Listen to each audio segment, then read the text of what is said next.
All right, y'all. Fast break time, and college football just got a little more federal agency coded without technically being a federal agency.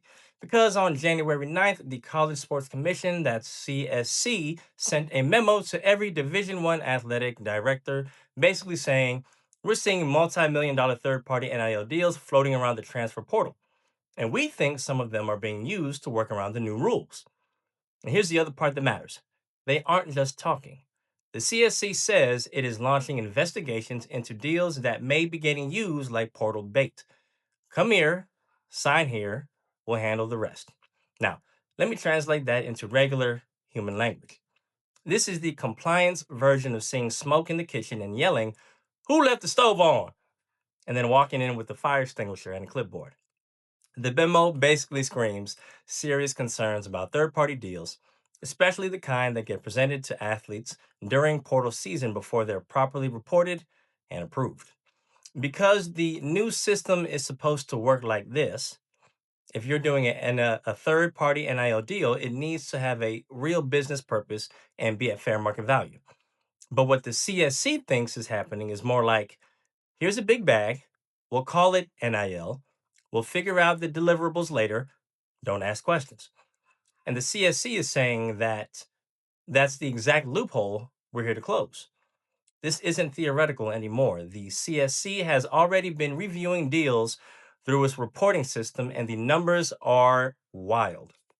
They've rejected 524 NIL deals totaling nearly $15 million while approving over 17,000 deals worth $127 million and higher. And when they reject deals, the common reasons are spicy.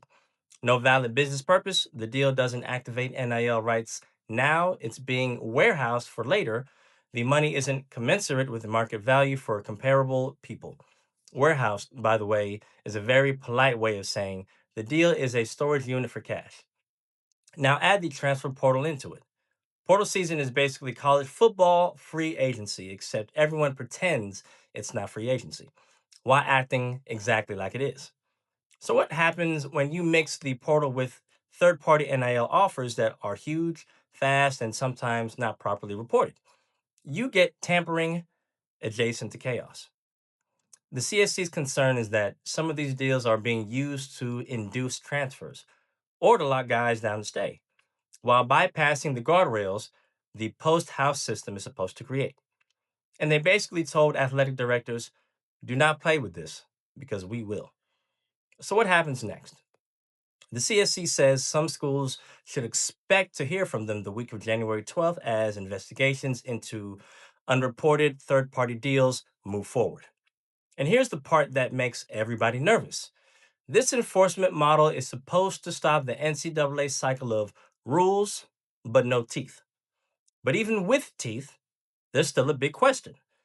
Does the CSC have the legal armor to survive lawsuits when it starts dropping the hammer?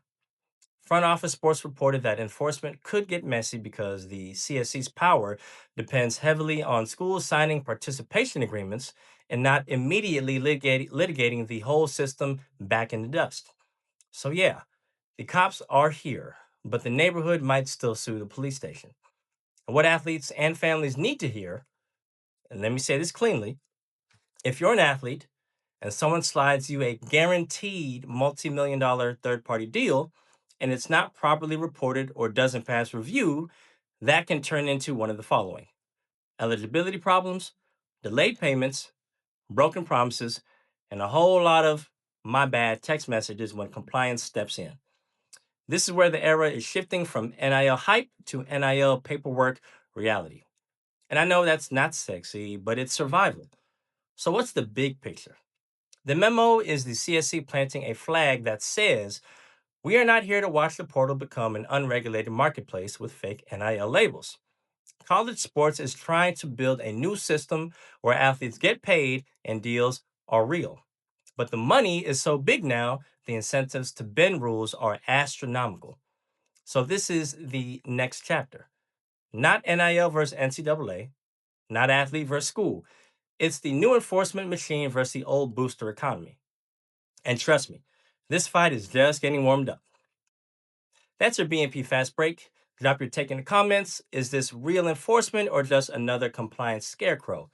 And make sure you're subscribed. BNP Podcast Network keeps the receipts on this whole new sports economy. And before I go, quick disclaimer: informational and entertainment purposes only. This is not legal advice. Thank you.